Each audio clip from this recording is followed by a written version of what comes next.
직원 개개인의 자율과 몰입을 외치던 기업이 어느 순간 왜 감시와 통제, 즉 보수화의 길을 선택하게 되는 걸까요?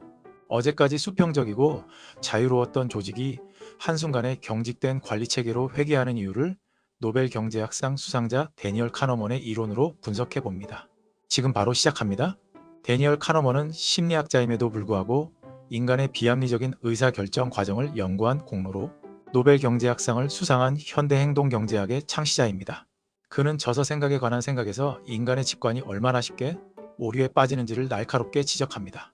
특히 그는 회상용이성이라는 개념을 통해 우리가 어떤 사건의 발생 확률을 객관적인 통계 수치가 아니라 얼마나 생생하게 기억나는지에 따라 판단하는 경향이 있다고 설명합니다. 어제까지 자유를 강조하던 회사가 어느 날 갑자기 숨막히는 보고체계와 감시 시스템을 도입했다면 그 이면에는 경영진의 심리를 지배한 회상 용이성의 함정과 그로 인한 조직의 보수화가 자리잡고 있을 가능성이 큽니다. 그는 자신의 책에서 이스라엘의 자살 폭탄 테러 사례를 통해 생생한 기억이 합리적인 확률 판단을 어떻게 마비시키는지 보여줍니다. 버스 테러가 빈번했던 시기에 사람들은 테러로 다칠 확률이 일상적인 사고 확률보다 낮다는 사실을 알면서도 버스 근처에 가는 것조차 두려워했습니다. 테러라는 사건이 주는 시각적 생생함과 감정적 타격이 너무나 강렬해서 우리 뇌의 직관적 영역인 시스템 1이 논리적 분석 영역인 시스템 2의 판단을 완전히 압도해버렸기 때문입니다. 이러한 감정적 흥분은 통제할 수 없는 연상작용을 일으키며 충동적으로 자신을 보호하려는 보수적인 행동을 유발합니다. 이러한 현상은 기업 문화가 급격히 보수화되는 과정에서도 동일하게 발견됩니다. 평온하던 회사에서 발생한 단 한 번의 보안 사고나 신뢰했던 직원의 횡령은 경영진에게 조직 내 테러와 같은 수준의 심리적 타격을 입힙니다.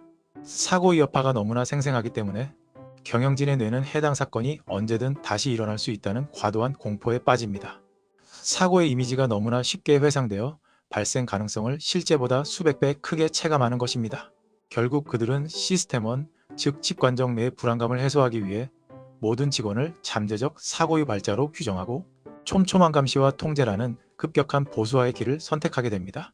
조직을 이끄는 관리자라면 이러한 회상용이성 효과가 조직의 근간인 신뢰를 파괴하지 않도록 다음의 사항을 반드시 경계해야 합니다.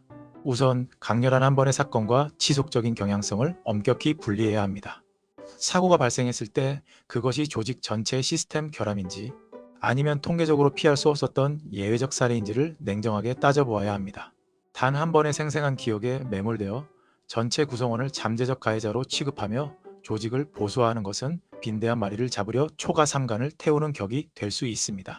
관리자 또한 인간이기에 공포 앞에서 평정심을 잃기 쉽다는 점을 인정하고 의도적으로 이성적인 판단을 내리려 노력해야 합니다. 또한 감정에 기반한 직관보다는 객관적인 데이터와 숫자에 집중해야 합니다. 사고 발생 시 느껴지는 불안은 본능적인 반응입니다. 이때 관리자는 의도적으로 분석적 뇌인 시스템 2를 가동하여 실제 사고 발생 확률과 통제 시스템 도입 시 얻게 될 실질적 이득, 그리고 그로 인해 상실될 조직의 신뢰 비용을 수치화하여 비교해야 합니다. 생생한 이미지가 주는 압박감에서 벗어나 데이터라는 차가운 이성을 붙잡는 것이 리더의 진정한 실력입니다. 마지막으로 보수화된 통제 강화가 가져올 보이지 않는 부작용을 고려해야 합니다. 감시와 통제는 관리자에게 즉각적인 심리적 안정을 주지만 이는 구성원들의 자율성과 창의성을 질식시키는 대가를 치르게 합니다. 한번 구축된 보수적인 감시의 문화는 회상 용이성의 굴레에 갇혀 좀처럼 되돌리기 어렵습니다. 따라서 새로운 규제를 도입하기 전에 그것이 공포에 대한 단기적 처방인지 아니면 조직의 장기적 성장을 위한 필수 조치인지를 끊임없이 자문해야 합니다.